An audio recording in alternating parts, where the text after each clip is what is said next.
Hello everybody! I'm back again, as promised, with another video. This time we're going to talk about my foundation routine. And I'm doing this mainly because I have people ask me on a day-to-day basis how I go about applying my foundation. And the reason that people are asking me is because I work at a hospital and I work 12, 13, 14 on a bad day hour shifts, and my makeup doesn't move. So if you would like to learn how I do a full coverage beat face every single day at the hospital and it doesn't move, like it can survive a hurricane, then just keep watching. Okay, so I don't want this video to be super long because honestly, whenever I'm getting ready in the mornings, I get ready at like the speed of light. So a little bit first, I guess, about my skin. It is very oily. I have massive pores. I have rosacea. I have texture. How else can I belittle my skin? Really, I have very imperfect looking skin, and by the end of my foundation routine, or at least I like to think that it looks flawless. So the first thing that I like to do is prep my skin, because if you do not prep the skin or prep the canvas or what have you, your artwork's not going to look very good.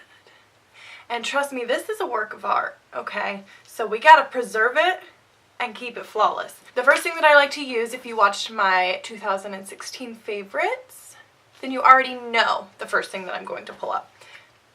Lush tea tree water, people. I just give myself a really quick spritz. Oh my god, that is so hydrating. Next, moisturize my skin using another favorite. Would you look at that? But this is the Givenchy Hydra Sparkling Shine No More Facial Moisturizer.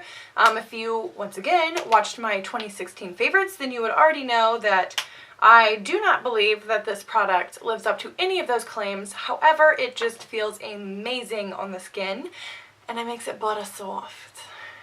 And I like that. We're going to go ahead and apply just a few pumps. Does not take much. Now you may be wondering to yourself, hey Morgan, didn't you just say that you have oily skin? Why are you adding moisture?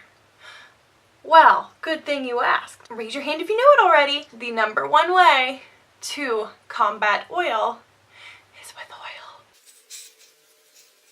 Now, if you're somebody that has really oily skin, you should definitely look into moisturizing your skin, because the number one way that our skin likes to take care of itself is to create oil, to create moisture. So your skin may actually be low on moisture. So give that a try and see if that actually helps to combat some of your oil. Now, it's not going to work immediately, okay? It's something that your skin would have to acclimate to, but it's definitely worth a try. Now that we're nice and moisturized, let's talk about primers. So on a day-to-day basis, I use dos primers. I use one for mattification, such as these, and then pore filling, such as these. Let's chat about them. So the very first one, if you've got a little extra cash to spend, and personally my favorite mattifying primer is the Makeup Forever Step 1 Skin Equalizer in the mattifying version type. I don't know. There are quite a few of the Step 1 Skin Equalizers, but this is the one in like the dark gray bottle. Okay, but it's definitely, like I said, on the pricier side. So if you're over here balling on a budget and you're still oily, one that I would suggest for you to try out is the One Heck of a Blot Instant Perfecting Power Primer. It has 12-hour shine block and pore shrink technology. I don't know so much about the pore shrink technology, but the shine block is pretty good. I don't really believe the 12-hour claim. Like I said, I work for at least 12 hours a day, and by probably at least 6 hours in, I'm getting oily again. But this is definitely a good product. Like I said, if you own a budget. That's primer number one. Primer number two, like I said, once again, if you've got a little extra cash to spend, I suggest checking into the Makeup Forever Step 1 Skin Equalizer in the Smoothing Primer. This is the light gray bottle. This is a travel size. This is definitely my favorite pore filler out of all of the primers that I have ever tried. Once again, if you're on a budget, the first one is the NYX Pore Filler, and the other one is the Baby Skin Instant Pore Eraser. This one is if you really ball it on a budget, but it's still pretty good. So I'm just going to apply the One Heck of a Blot mattifying primer down first. And I like to focus this more so on the middle of my face, kind of the T-zone area. Once that's dry, then I'm going to go in with the NYX Pore Filler. And once again, we're just going to focus that mainly in the T-zone or the areas that I have enlarged pores. Okay, so my favorite foundation right now, and I feel like the last 6 months at least, is the Clinique Beyond Perfecting Foundation and Concealer. I believe I did mention this in my favorites as well. So I'm just going to shake her up and apply to the skin. I'm going to be using the new L'Oreal Infallible Blend Artist Foundation Blender Sponge. And all I'm doing is pouncing the foundation into the skin. Now my number one, biggest pet peeve as far as doing your makeup goes is bring it down your dang neck. Moving on. So the very next thing that we are going to do is color correction. Yay! How many people, raise your hand, if you come across me and ask me, hey Morgan, how do I hide the dark circles underneath of my eyes? Well, I'm going to tell you, boo, right now. This is how we do it. What we're going to be using today to help hide those designer bags underneath of our eyes is the NYX Dark Circle Concealer / Corrector. This is what she looks like. It is essentially an orange peach color that is going to correct the blue-purple colors underneath of your eyes. I am currently using the shade Light. NYX does make light, medium, dark, deep, something like that. I have all of them. So right now we're just going to be using the light shade because I am currently very pale. So I'm just going to take a fluffy brush, one just like this, where it's a little more dense, and swirl it around and apply it right underneath my eyes. And then I'm just going to take my little blending sponge and pounce it in. And now you've returned your designer bags. So now we're moving on and we are going to begin concealing. It's something I live and breathe for, mainly because it helps to bring dimension to the face, so I'm not all just this one flat pale color. I'm going to be using the Tarte Shape Tape Concealer. Mine is in the shade Fair, and this is actually a little bit too light for my skin tone, but it's what I have, so we're going to make it work. So we're just going to take it and create a V shape underneath of our eyeballs, just like that.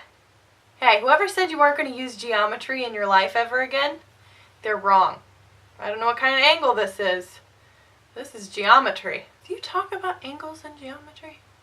So I'm going to be taking it up my nose, give myself a little X star marks the spot on my forehead, and the exact same thing on my chin. Taking that same little spongy dude, I'm going to just pounce it all in.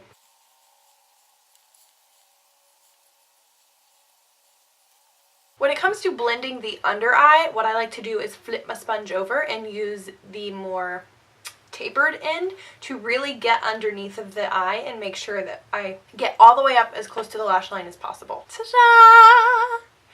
Now you are 30 shades of pale. So to help bring a little bit of color back into my face, bring a little life back to this pale party, we are going to go in with the Chanel Soleil Tan de Chanel bronzer. This is a cream bronzer, so what that basically entails is that you are going to want to use a cream on your face before you have set anything.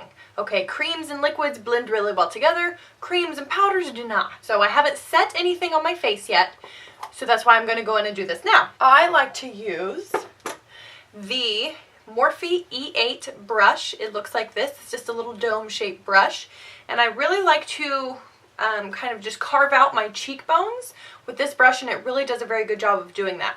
So I just swirl it in the product like this. You don't need a lot.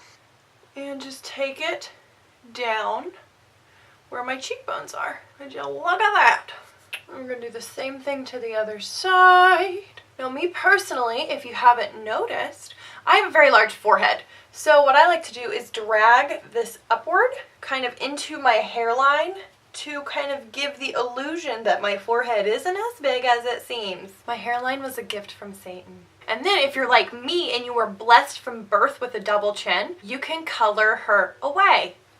What I like to do, make the face that gives you the jawline that you really aspire to have, and just color underneath of that jaw. Look at that! That jawline could slice your throat. Now, one of the most important things to remember is if you are going to carve out your jawline, take it back to behind your ear. Now, don't forget to blend, because then you'll look really weird with a brown patch behind your ear and you'll look just like dirty, and that's weird. It looks very unnatural if you do not bring it all the way back. And even though my little brush does a pretty good job of blending out this product, I'm going to go back in, a little sponge, and pounce it in. Okay, now that we essentially have the face on, let's seal it. Alright, let's turn it into concrete. Not gonna move. Bullets couldn't even blow this bitch apart. The first thing that I'm going to do is set my under eyes, because I am a creasy hoe underneath there, and I don't want that to happen. What I'm going to actually do is go back in with my little spongy man. So after I buffed out all my little creases underneath of my eye, then I'm going to go in with MAC Pro Emphasize. This is an under eye setting powder, and I'm going to be using my Kat Von D Shade and Light brush, and I'm going to use the light end. So just dipping her in there like so. I'm going to tap it underneath of the eyeball.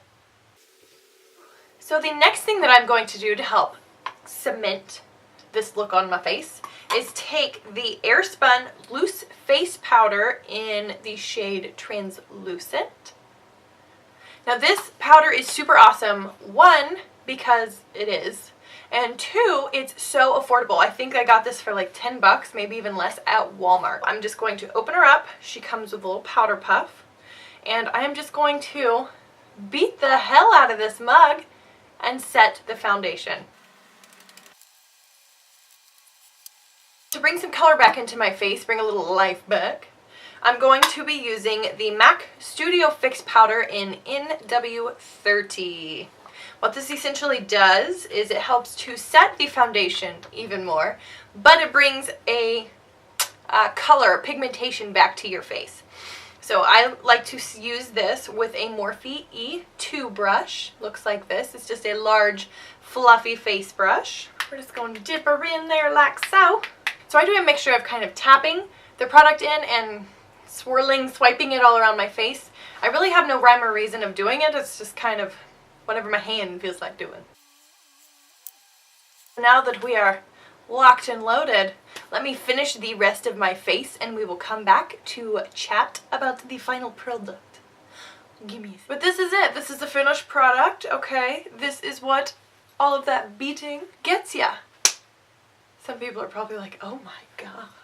No, but what all of that gets you is a face that's not gonna budge. I know this seems like 106 steps to the newer makeup connoisseur. However, if you really want your product to stick in place, those are the steps you gotta do. Now, of course, you can always find what works best for you. My methods may not work for everybody, and that is cool. So you just have to play around, figure out what exactly works best for you, and use those techniques. This is surely just my version of how I do things. It doesn't necessarily mean they are the right and the only way to do things. So I hope you guys really enjoyed this video, or at least found it to be informative. Like I said, I know it's a lot of steps, but it's worth it. Don't forget to like the video, okay? Subscribe to the channel, okay? Follow me on other social medias, okay? Lose the accent because it's not good. But yeah, do all of those things before you leave, okay? I'll sit here and wait for you, alrighty? Until next time, my friends, I will see you next time.